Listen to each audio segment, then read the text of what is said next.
watching Germantown Municipal Television, your source for everything Germantown.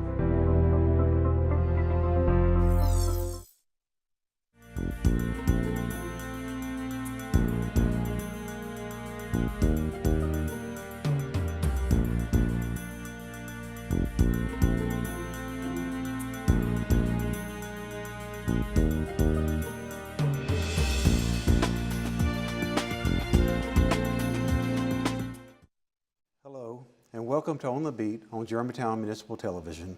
I'm your host, Rodney Bright, Deputy Chief of the Germantown Police Department. On this show, we will provide our viewers with a behind-the-scenes look at policing in Germantown and spotlight the work done by the members of our department to keep Germantown one of the safest cities in Tennessee. We will also speak with some of our various community partners in order to educate our viewers about public safety issues in Germantown. Joining us for this episode is Glenn Williamson, Chief of Police for the Bartlett Police Department. Later, we will be on site at the Germantown Fire Station on Forest Hill to speak to Captain Bill Stemler and Captain Jody Whitfield and to observe our crisis negotiations team as they participate in some training. While we are out there, we will speak to Germantown Fire Marshal Jody Dwyer about fire safety in our community. But first, I am pleased to welcome Chief Glenn Williamson to the show. Well, welcome to the show, Chief, and I must start off with saying congratulations in your appointment to the Chief of Police in Bartlett, and full disclosure, I would call you a friend first. I appreciate that. And I'm very proud of your selection as Chief, and just by way of introduction for our viewers, tell us a little bit about your background and how you came to the point where you selected as Chief of Police. Well, thank you very much, Rodney, Chief Bright. I've been employed 29 years now with the Bartlett Police Department. I was hired January 1st, 1990 as a patrolman. I served in that capacity until late 93, and I was moved into the detective division and the narcotics division. I was a narcotics officer. Shortly thereafter, I was transitioned to the DEA task force, downtown Memphis DEA, regional task force officer, and I served in that capacity. While I was down there, I took and passed and was promoted to the lieutenant slot, which is the first line supervisor position in our department. So I came back to the streets and was a patrol lieutenant, where I served in that capacity for roughly 11 years. And shortly thereafter, I was promoted to captain, and then shortly thereafter that, made my first appointment, which was inspector over investigations. And there again, I was appointed to assistant chief of police after that in 2008, where I was assistant chief of police for 11 years under Chief Gary Reichert, who recently retired. And as of January the 1st of this year, I've been appointed chief of police. Well, that's quite the work record, and what I'm hearing is that the community of Bartlett really has someone with a lot of experience in this role. So I know that law enforcement is known to be a stressful occupation and profession. I also know that being a chief of police comes with a lot of extra responsibility, and I've always wondered, people may ask, why do you do what you do, and for me to ask you, why step into that head leadership role? Well, after 11 years of being the assistant chief of police, personally, I don't feel it's a lot of a different role that I do. The work I do is not that much different. My assistant chief of police is Jeff Cox, and he took my position. But as the chief of police, I'm just the buck stops with me. The total responsibility of the police department is on my back in regards to how we're perceived and making sure that we meet the standards of the state of Tennessee. And I push that down to the men that, to be professional and be considerate. But at the same time, we have laws and ordinances and policies that we have to follow as well. Well, I would be remiss in not mentioning Chief Reichert. I know he was a fantastic mentor to you and help prepare you for this role. So far, I know it's only been a short time, but how's it going? And what do you see as your biggest challenges maybe right now? Well, right now, one of the biggest challenges I have is there's just a lot of movement going on in the police department with the new administration coming in, as well as new promotions. I don't know if a lot of people know it, but since August the 1st, we've had 21 promotions in the department. Wow. Just because of the trickle-down theory. You know, we've got 5 new administrators, 6 new lieutenants, 6 new detectives, and 4 new captains. So we got a lot of young supervisors and administrators in different positions, and they're, you know, learning their positions, and it's my job to make sure that they do learn those positions. And most of them already know what to do, but it's just filling the niche that they're in, new assignments, be it in patrol or investigations or communications or stuff like that. They've got to learn that particular area, and there are people that are under them. And I know it's important for us to be engaged with our communities, and that's extremely important to, you know, keep our finger on the pulse of their expectations and what's going on. So far, feedback from the community, you know, in your new role, or how do you look forward to partnering with the community? Well, I've received several compliments from the citizens and people at public events and all that, and I appreciate that. But I also want to let the public be mindful that there's no big changes that I foresee. If, like you're taught when you're growing up, if it's not broke, don't fix it. So we're a department that was left in good shape. Obviously, I've got some ideas that I want to do, and with the younger people in the positions, they've got a ton of fresh new ideas that, me being an older administrator, I've got to let them bring me their new ideas and learn to accept a majority of them, not all of them, because some of them are good, some of them are bad. We'll put the good ones to work, and then, you know, have, as an administrator at the top, having to explain down why we can't do some of the things that they want to do, you know, whether it's cost effective or whether we have the means to do it.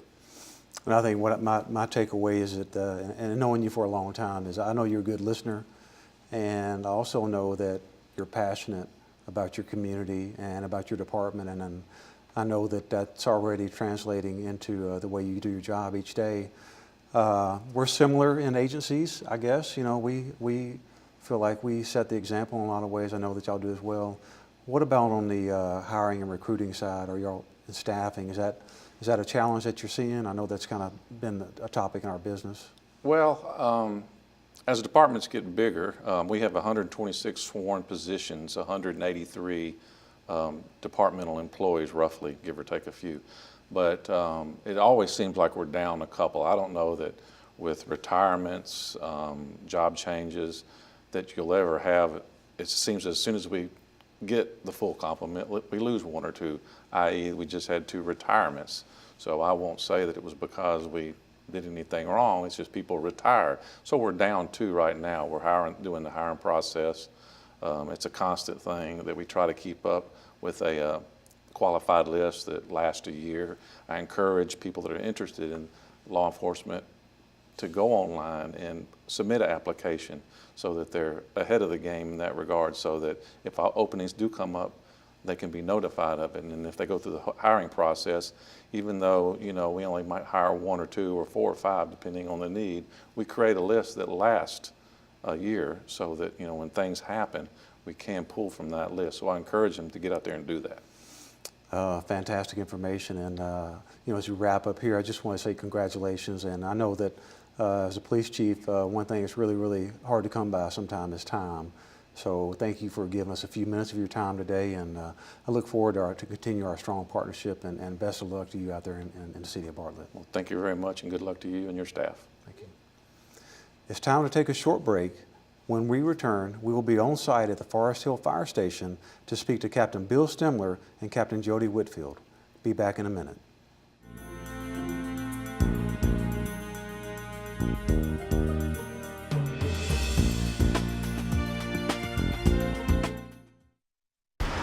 Look at you. You're at the top of your game. You're unstoppable. Nothing can throw you off track. Wait, is that your car? Uh-oh. Yeah, I saw that coming. That will throw you off track. You're looking at around 10 grand in fines, legal fees, and increased insurance rates. Let's try this again. Smart move. Because buzz driving is drunk driving. See on page 4 that the projections need to be tornado next Thursday? Seriously? Thursday? Can't do that. This is really inconvenient. I have yoga that day. I have no time for this. So, I can't do Thursday, but I can do Friday. Disasters don't plan ahead. You can. Talk to your loved ones about how you're going to be ready in an emergency. Don't wait. Communicate.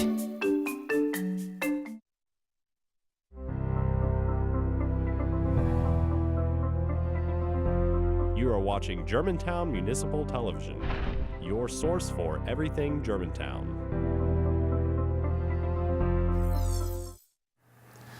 Welcome back to On the Beat. We're here at Fire Station 4 to talk to Captain Jody Whitfield and Captain Bill Stimler about some crisis negotiations training and the team function that we have at the department. First, gentlemen, welcome to the show. Thanks for having us. And just for information for our viewers, how about just a brief introduction, about yourself and how long you've been with the department and maybe how long you've been serving in a role with our negotiations team. Jody? Jody Whitfield, I've been with the department since 1992. Been in all the divisions in my tenure, and I've been on the negotiators team for approximately 6 years. Bill Stimler, been with the department since 1998. Been with hostage negotiations about the same time as Captain Whitfield. And I know that it's probably pretty familiar to people, in the public about how we, law enforcement, responds to people in crisis, and of course our peers to the west, Memphis, are famous for starting their crisis intervention team, which we are fortunate to be able to participate in, and we have many of our officers that are certified in that. But you guys are out here today to do something a little bit different, and just talk a little bit about that. What would be the purpose of this team and this unit? Well, our hostage negotiation team is made up of 14 individuals. We have detectives, we have patrol officers. All of them are trained in crisis intervention, and then they're also trained in hostage negotiations. We deal with people in crisis, maybe that are barricaded in their house, their vehicle, maybe wanting to hurt themselves or others. So it's a valuable asset to the department that we're able to go out to the scene, build rapport with the subject, and talk them down and keep them from hurting themselves. And so we're here at the fire station, and it's not our normal venue. However, I know you guys train a lot, and just talk maybe a little bit about what's going on with the team today and training. Well, we will have individual training, just our team. We try to do that several times during the year. About 8 months out of the year, we'll have a regional training where the teams from all over the county, DeSoto County, Tipton County, Fayette County will get together and have a large training venue. And each team will host that in rotation. But today, it's just our team out here at Fire Station number 4 in Germantown. And we'll run through several different scenarios. We've got 2 new team members that have just been through training, formalized training. And they're kind of in the hot seat today. We put them as the primary negotiator today and just kind of let them get the feel for the equipment,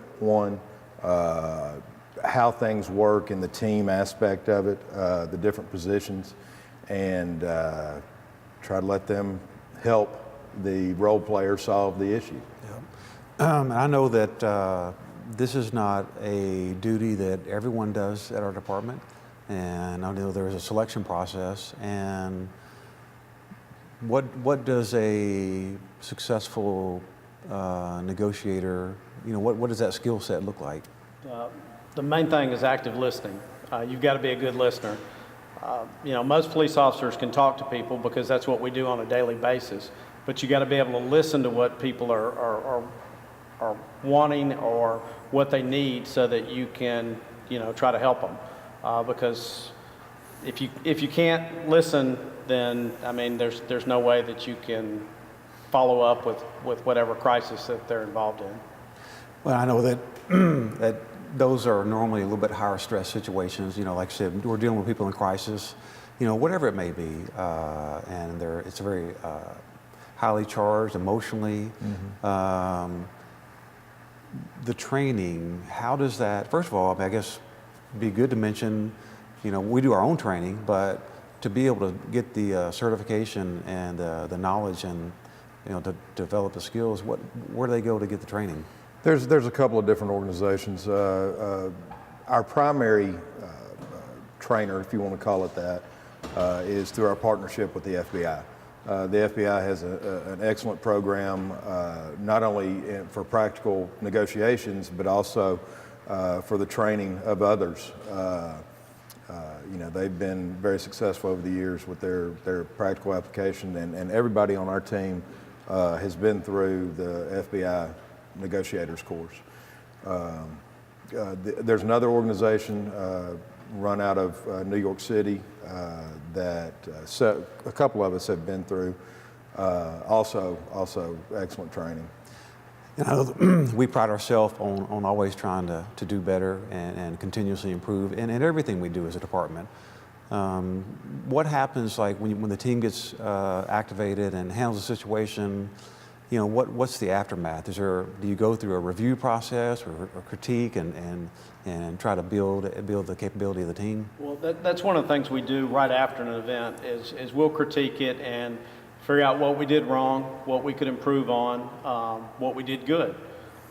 We also in the training that we do, you know, every month with all the other groups is we'll go over different events that maybe they worked and do the same thing because we can all learn from each other. Absolutely, and I know that, you know, these officers and you guys lead them. This is advanced training, advanced CIT type training. And like I said before, this is an extra duty that they perform for our community. Do you think that shows up in their everyday duties at work, and how does that work? Do they take the lead on just regular, you know, calls for service that may be, you know, a little bit emotional? I think it gives them a deeper understanding of what could be going on. You know, a lot of times the initial, you know, you'll get on the scene of something and we'll get somebody on the phone and the initial, you know, what's the problem here? What can I help you with today? The initial response we get from that, 9 times out of 10 is not the underlying issue, you know, and it's being able to listen to that person and talk to that person and get to the real issue at hand, you know. A lot of de-escalation training. Right. Yeah, well, I think that's critical in what we do, you know, certainly being able to talk to people, and I think I love your point, Bill, about listening. So thank you guys for taking a few minutes out of the training day to join us today and to provide a little bit of information about the program. Sure. Again, Thank you, thanks for Chief. having us. Yeah. When we return, we'll talk to Fire Marshal Jody Dwyer about fire safety. Be back in a minute.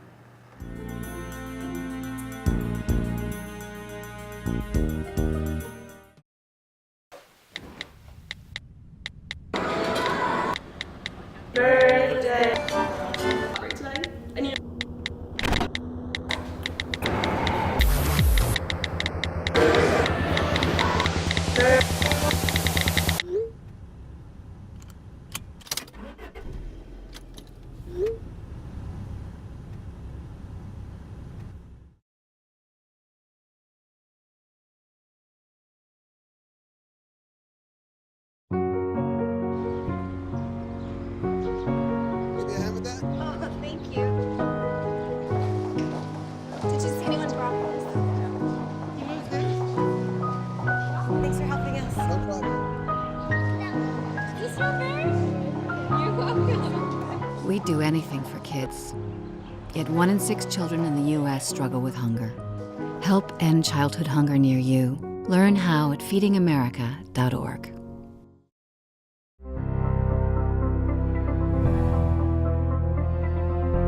You are watching Germantown Municipal Television, your source for everything Germantown. Welcome back to On the Beat. I'm Deputy Chief Rodney Bright. We're here at Fire Station 4 to talk to Fire Marshal Jody Dwyer about fire safety in Germantown. Well, first of all, Jody, welcome to the show again. I know you've been with us before, and We're getting to the latter part of winter. However, it's never a bad time to talk about fire safety. So first, welcome to the show. Thank you for having me.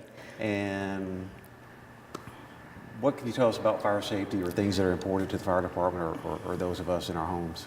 Well, Chief Bright, as you know, we experience fires every year, especially this time of year. But first of all, I still can't figure out why the police department has a TV show and the fire department doesn't. We would like to talk to you today about is just smoke detectors. You know, a lot of us get tone deaf to smoke detectors because NFPA has had a program out to promote smoke detectors since 1976. So you keep hearing it and you just get tone deaf to it. But those are life-saving devices, and it's so important to keep them up in your home. Well, I was going to ask if there's been any research about, why is it? Like you said, we hear the message every winter about fire safety and fire smoke detectors, and even fire departments will offer to come out, install them, and check them or whatever. So you believe people just get used to hearing that? It's just something they don't take too serious? I think so. I think they get, like I said, tone deaf to that, and they quit hearing that message. But what we do as a fire department, there's 7 jurisdictions in Shelby County, and every jurisdiction has a fire department that will put up smoke detectors if you need one. You just call your local fire department, and they'll come out if you make a request. So they're available, first of all. If you have them in your home already, it's important to keep them up, and that's as simple as replacing the battery and making sure they're clean. Try to test them once a month, and then the same saying goes, change your batteries when you change your clock. The NFPA has found, though, that a lot of homes, when we make fires, the statistical data gathered shows that they're taking the 9-volt batteries out of the smoke detectors, and that's a lot of the problems, and they're not sounding, not operating. So what they've come up with, and the manufacturers have helped, is a 10-year battery, it's a lithium battery.